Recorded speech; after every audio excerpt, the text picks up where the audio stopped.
વામજાની આગાહી છે એ પણ સાંભળો શું કહી રહ્યા છે।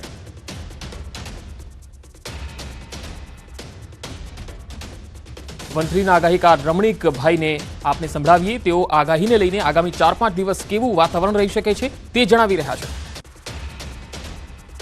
13 તારીખથી 15 તારીખની અંદર વરસાદ સારો થશે ગાજી, કારણ કે ગરમી પ્રમાણ વધવાથી પવનની દિશા બદલાવાથી વરસાદ પણ સારો થશે ને બપોર પછી મંડાણી વરસાદ થશે। અને તારીખ 21/9 તારીખથી 28/9 સુધી કે હાથિયા નક્ષત્રની અંદર બપોર પછી ગાજવી સાથે વરસાદ થશે અને મંડાણી વરસાદ થશે। 2 થી 7 ઇંચ વરસાદ થાય તેવું મારું પૂર્વાનુમાન છે। રમણીક વામજાએ સપ્ટેમ્બર મહિનાની તારીખો સાથે આગાહી કરી છે। તારીખ 3/9/2024, તારીખ 9/9 વરસાદ તેમાંની અંદર એક વિછીડો બે છે। અત્યારે આ વરસાદ અમરેલી, ભાવનગર, જૂનાગઢમાં પણ બપોર પછી મંડાણી વરસાદ થાય અને આ વરસાદ હજી પણ ઘણી જગ્યાએ વરસાદ ગાજવી સાથે વરસાદ થશે। 3/9 થી 9/9 તારીખ સુધીમાં બપોર પછી મંડાણી વરસાદ થાય, કારણ કે અતિ ભારે ગરમી પડશે। તો તેમણે ભાદરવામાં તીડના આક્રમણની પણ વાત કરી છે। કાર્તિક મહિનાની અંદર જે 12 માસ પૂનમને જોવા પદ્ધતિ હોવાથી જે તીડ પંખી રાજસ્થાન બોર્ડર ઉપર ભાદરવા મહિનામાં અત્યારે જે તીડ પંખી પણ દેખાશે। અત્યારે જે વરસાદ વરસી છે તે ગરમી પ્રમાણ વધારે રહેશે। તો ગુજરાતના ખેલૈયાઓ માટે ચિંતાજનક સમાચાર પણ વામજાએ આપ્યા। નવરાત્રિની અંદર હાથિયા નક્ષત્ર 5 નોરતા હોવાથી છેલ્લા પાયો પર નોરતાની અંદર વરસાદ થશે, કારણ કે જે ગરમી પ્રમાણ હોવાથી હાથિયા નક્ષત્રની અંદર અને હાથીઓ 5 પૂરો થાય અને પછી ચિત્રા નક્ષત્ર દશેરા પછી જે શરદ પૂનમ ત્યારે પણ વરસાદ સારો થશે। દિવાળીના દિવસોમાં ગરમીનો પ્રકોપ રહી શકે છે।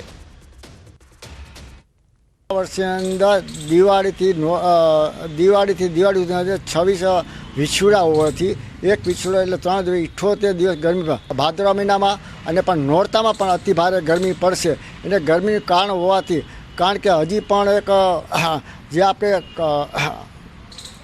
કાનનો જન્મ થાય, જન્માષ્ટમી અંદર જે ભૂર પવન એટલે ઈશાનનો પવન વાવવાથી અતિ ભારે ગરમી થશે। તો મંથલીના આગાહીકાર રમણીક વામજાનું ખેડૂતોને સૂચન છે। આ ગરમીને કારણે આપણા ખેડૂત ભાઈને મારે વિનંતી છે, સાપ વીછી કરવાનો બનાવ વધારે બનશે। વૈશાખ વધ પડવાના દિવસે કૃતિકા નક્ષત્ર હોવાથી ત્યાં ભરણી નક્ષત્ર હોવાથી ભરણી નક્ષત્ર નથી એટલે ઘાસ ચારો પણ બગડશે। ખેડૂત માટે વિનંતી છે, તમે પાછતરા વરસાદ થવાથી અગાઉ જે ઓરલી માંડવી હોવાથી ઘાસ ચારો સાચવજો એવું મારું પૂર્વાનુમાન છે। પડેલા ભારે વરસાદથી ખેડૂતોને પારાવાર મુશ્કેલી વેઠવાનો વારો આવ્યો। પવન સાથે પડેલા વરસાદને કારણે ખેતરોમાં વીજપોલ ધરાશાયી થતા વીજ પુરવઠો ખોરવાઈ ગયો છે। ખેડૂતોની માંગ છે કે સૌથી પહેલા વીજ પુરવઠો શરૂ કરવામાં આવે। વીજપોલ ધરાશાયી થવાના કારણે ખેતરોમાં જવું પણ મુશ્કેલ બન્યું છે। પાકને પણ નુકસાન થઈ રહ્યું છે। ધ્રોલ પંથકના સોયલ ગામના ખેડૂતો આપણી સાથે છે। શું કહેશો, અત્યારે ખેતીની વીજળી ઘણા સમયથી ગુલ છે, અઠવાડિયું થવા આવ્યું, જે અનરાધાર વરસાદ વરસ્યો હતો તેને લઈને ખેતરોમાં હજી પણ વીજ પોલ પડ્યા છે, શું કહેશો? હવે સરકારશ્રીને અમે એ જ જીઈબી વાળાઓને વિનંતી કરી છે કે જેમ બને તેમ જલ્દી લાઇટનો પુરવઠો ચાલુ થાય પૂર્વવર્ત એવી બધાની અપેક્ષા છે। નહીં તો આ પાક આખો મુરઝાઈને અને આખું વરસ ફેલ જશે। જો ગામડામાં હશે તો તમારે સિટીમાં કાંઈક એનો લાભ મળશે। હજી મજૂર તો બાકી ગામમાંથી પાણી ભરીને જાય છે તો એ કંટાળી જાય છે, બરાબર। આ પાણી અત્યારે લાઇટું નથી તો પી નથી લાગતા। મને એમ કે હવે જેટ લાઇટું અહીંયા આવે તો અમારે પાણી ઘરેથી ગામમાંથી લઈ ન જવું પડે। ગામમાંથી પાણી લઈને આવવું પડે છે, દવા છંટકાવમાં અને અન્ય કામગીરીમાં પણ વિક્ષેપ થાય છે। શું કહેશો, ખેતરોમાં વીજળી નથી જેને લઈને કેવી તકલીફો? તકલીફ તો તમે જોઈ શકો છો, બધાય પોલ ધરાશયી થઈ ગયા છે, બરાબર। તો ખેડૂતને જેમ બને એમ દવા છાંટવામાં, પાણી પીવામાં, મજૂર વર્ગ અહીંયા રહીએ છે વાળીએ, એને તકલીફ ન પડે તો તાત્કાલિક વીજ પોલ ઊભા કરવા। અને અમે સરકારશ્રીને નમ્ર વિનંતી કે જેમ બને એમ પહેલી પ્રાયોરિટી વીજળીને આપે। ગામમાં છે ને પહેલાં તો 20-25 એટલે ખેતી વિસ્તારમાં 20-25 પોલ ધરાશાયી થયા છે, આશરે એવું છે। લગભગ GEB વાળા સર્વે પણ કરવાનું ચાલુ કર્યું છે.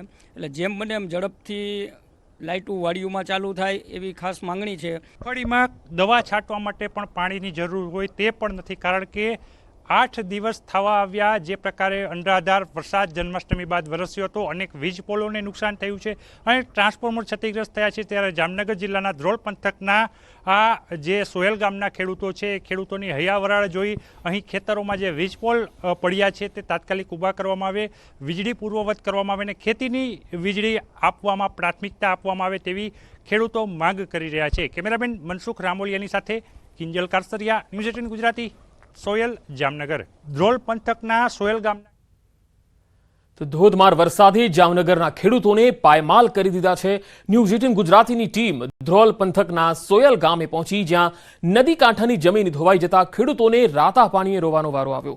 ખેતરોમાં નદીના પાણી સાથે મોટા મોટા પથ્થરો તણાઈ આવ્યા. ખેતરોમાં વાવેલ મગફળીનો પાક સંપૂર્ણ ધોવાઈ ગયો.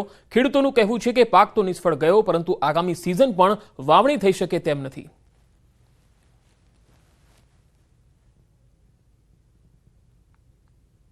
વવાય એવું નથી, હમું થાય એમ નથી. સરકાર જો કાંઈક અમારા હમું જોવે તો થાય, નકર કાંઈ થાય એવું નથી. કે જેમ બને એમ વહેલું કરો તો આ થાય, નકર કાંઈ નહીં થાય. અમારે કેમ કરવું, અમે રહી કેવી રીતના? એક તો નાના માણસો છે અને કે ભેરું થાય એવું નથી. માન કરીને કૂચે મરી છી તો આ ધોવાઈ ગયું બધું. અમને જેમ બને એમ સહાય વહેલી આપો, બીજું કાંઈ નહીં, અમને સહાય દો. તો બધી નદીના કારણે બધી પૂરમાં તણાઈ ગઈ, પણ હવે એ પાછું ખર્ચો ગયો, મગફળી ગઈ. હવે પાછું નવી સિઝન શિયાળુ સિઝન લેવાની કોઈ શક્ય નથી. આવડા મોટા જબરજસ્ત પાણા, જબરજસ્ત ખાડા, આ અમે કઈ રીતે પૂર્ણ કરી શકીએ?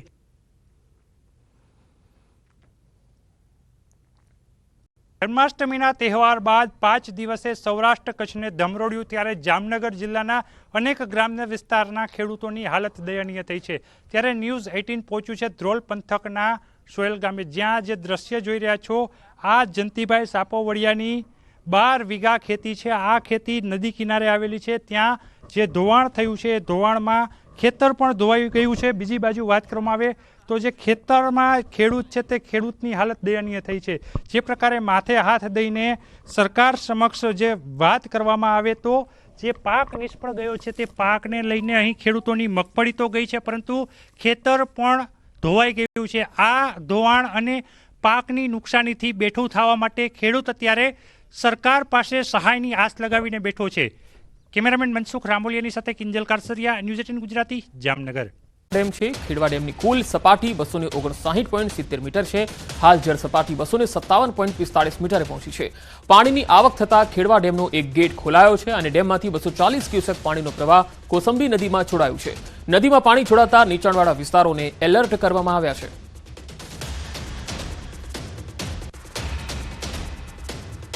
સાબરકાંઠાના હરણવાવ ડેમમાંથી પણ પાણી છોડાઈ રહ્યું છે. હરણવાવ ડેમનો એક દરવાજો ખોલાયો. ડેમમાંથી 225 ક્યુસેક પાણી છોડાયું છે. ઉપરવાસમાં વરસાદથી ડેમમાં પાણીની આવક થઈ રહી છે.